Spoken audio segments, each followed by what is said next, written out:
Hello મિત્રો, કેમ છો?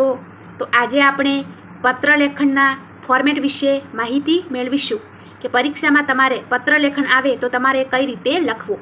સૌથી પહેલાં તો પત્રલેખન કે જે તમારે પરીક્ષામાં 2 લખવાના રહેશે અને બંને પત્રલેખન 100 શબ્દોમાં લખવાના, એટલે કે એક પત્રલેખન 100 શબ્દોમાં અને બીજો 100 શબ્દોમાં, અને તમારે 1.5 પેજની અંદર તમારે પત્રલેખન લખવાની કોશિશ કરવાની.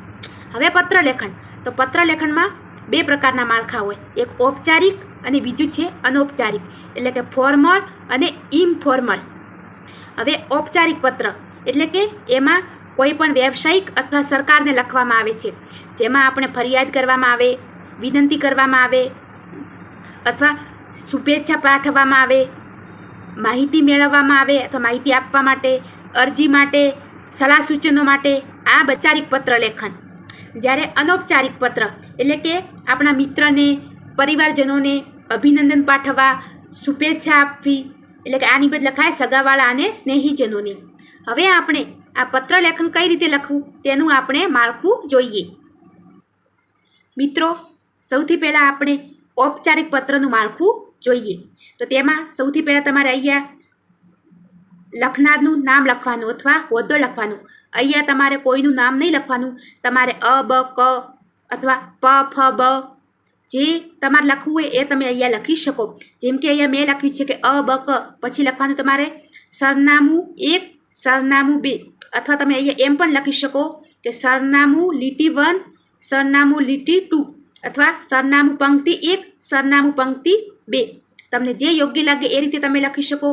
પછી તમારે શહેર લખવાનું, તો પ, ફ, બ શહેર, અને તારીખ, તો તારીખ તમારે તમારી પરીક્ષાની તારીખ લખવાની. અહીંયા મેં ટાટ સેકન્ડરીની જે પરીક્ષા છે એ તારીખ અહીંયા લખી છે, તો આ રીતે તમારે તારીખ લખવાની. તેના પછી તમારે અહીંયા જેવું આ તારીખ પતે એની નીચેની લીટીમાં જ અહીંયા પ્રતિ, પછી આ પત્રલેખન આપણે કોને લખીએ એનું નામ અથવા એનો હોદ્દો લખવાનો. તેના પછી અહીંયા સરનામું 3 આવશે, અને જેવું આ પતે એના પછી વચમાં લખવાનું તમારે વિષય. અહીંયા તમારે લખવાનો વિષય લખવાનો. પછી તમારે અહીંયા સંબોધન કરવાનું. સંબોધનની અંદર તમે માનનીય શ્રી અથવા શ્રીમાન શ્રી, તમને જે યોગ્ય લાગે એ તમે સંબોધન કરી શકો. અને પછી તમારે પત્રલેખન લખવાની શરૂઆત કરવાની, કે સવિનય જણાવવાનું કે જે આપણે પત્ર લખવાનો હોય એ તમારે લખવાનું. અને પત્રલેખન તમારે 3 ફકરા લખવાના. તો તેમાં તમારે પહેલા ફકરામાં શું લખવાનું, તો ફરિયાદ અથવા વિનંતી લખવાની.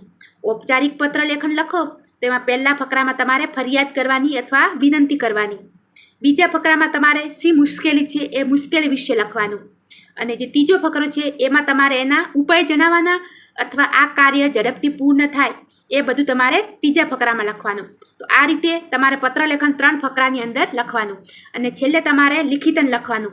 લિખિતન અહીંયા શું આવશે, જે આપણે અહીંયા લખીતું કે અ, બ, ક, તો એ જ રીતે અહીંયા તમારે લિખિતન લખવાનું અ, બ, ક.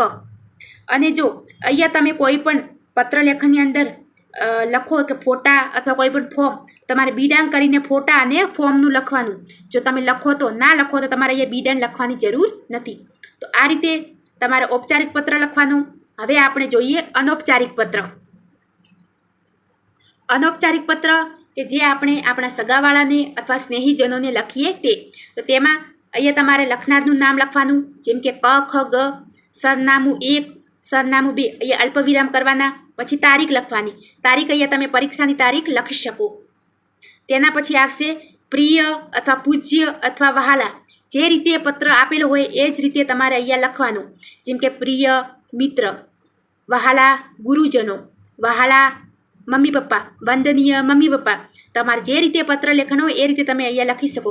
પછી લખવાનું તમારે સપ્રેમ, નમસ્તે, અને ફરીથી તમારે અહીંયા 3 ફકરા પાડવાના. તો અહીંયા 3 ફકરાની અંદર તમારે શું લખવાનું, તો પહેલા ફકરામાં તમારે લખવાનું કે તમને આ સમાચાર ક્યાંથી મળ્યા એ વિશે તમારે લખવાનું. પછી તમારે તમારી લાગણી વ્યક્ત કરવાની. આપણે આપણા કુટુંબીજનોને અભિનંદન આપીએ અથવા શુભેચ્છા પાઠવીએ તો આપણી લાગણી વ્યક્ત કરવાની. તેના પછી આ પત્રનો જે વિષય આવશે એ વિષય તમારે બીજા ફકરામાં લખવાનું. અને બીજું આમાં તમારે એ લખવાનું બીજા ફકરામાં કે સામેની વ્યક્તિ છે એની વ્યક્તિગત વિશેષતા લખવાની. જે રીતે પત્ર હોય એ જ રીતે તમારે લખવાનું. અને ત્રીજા ફકરામાં તમારે લખવાનું કે પરિવારના સભ્યોને વહાલ અથવા વંદન અથવા નમસ્કાર એ બધું ત્રીજા ફકરામાં આવશે. અને છેલ્લે આવશે લિખિતન એટલે કે ક ખ ગ. તો આ જ રીતે તમારે અનૌપચારિક પણ આ જ રીતે તમારે પત્ર લેખન લખવાનું. હવે આપણે જોઈએ ચર્ચાપત્રનું ફોર્મેટ. તો ચર્ચાપત્ર કોને લખાય? તો એ લખાય વર્તમાન પત્રના તંત્રીને લખવામાં આવે ચર્ચાપત્ર પણ તમારે પરીક્ષામાં 2 પૂછાવાના છે અને એક ચર્ચાપત્રને તમારે 150 શબ્દ લખવાનો છે અને આના પણ તમારે 2 પેજ ભરવાના. તો ચર્ચાપત્રના પણ 2 ભાગ છે, એક છે ફોરવર્ડિંગ અને બીજું છે મુખ્ય લખાણ. ફોરવર્ડિંગ લેટર એટલે કે જે આપણે તંત્રીને લખીએ એનું આપણે અહીંયા માળખું જોઈશું. અને જ્યારે મુખ્ય લખાણ એ જે તમારે ડાયરેક્ટ લખવાનું સીધું. તો હવે આપણે જોઈએ કે ચર્ચાપત્રનું માળખું. તો શરૂઆત આપણે કરવાની કે અહીંયા લખનારનું નામ એટલે કે અ બ ક, સરનામું પંક્તિ 1, સરનામું પંક્તિ 2. અહીંયા તમે આ રીતે પણ સરનામું લખી શકો અને જે રીતે મેં પત્રમાં લખાયું એ રીતે પણ તમે લખી શકો. તેના પછી ઠ નગર અથવા શહેર આવે તો શહેર. પછી તારીખ લખવાની, તારીખ તમે તમારા પરીક્ષાની તારીખ લખી શકો. પછી અહીંયા આવશે કે પ્રતિ પછી અલ્પવિરામ, તંત્રશ્રી તેના પછી અલ્પવિરામ, પ ફ બ વર્તમાનપત્ર તો એના પછી અલ્પવિરામ. આ વર્તમાનપત્ર ઘણીવાર તમારે જે તમને ટોપિક આપેલો છે એના અંદર પણ લખેલું છે તો તમારે એ લખેલું હોય તો એ લખવાનું, નહીં તો તમારે અહીંયા કોઈ પણ લખી દેવાનું. પછી જે અહીંયા જે શહેર લખો એ અહીંયા જ તમારે શહેર હોય તો શહેર, નગર હોય તો નગર અહીંયા નામ લખી દેવાનું. પછી તમારે વિષય લખવાનું. વિષય તમારે હંમેશા વચમાં લખવાનો. વિષય લખ્યા પછી અહીંયા તમારે સંબોધન કરવાનું કે માનનીય સાહેબ શ્રી અથવા માનનીય તંત્રશ્રી. જે રીતે તમારે સંબોધન કરવું એ રીતે તમે સંબોધન કરી શકો. પછી તમારે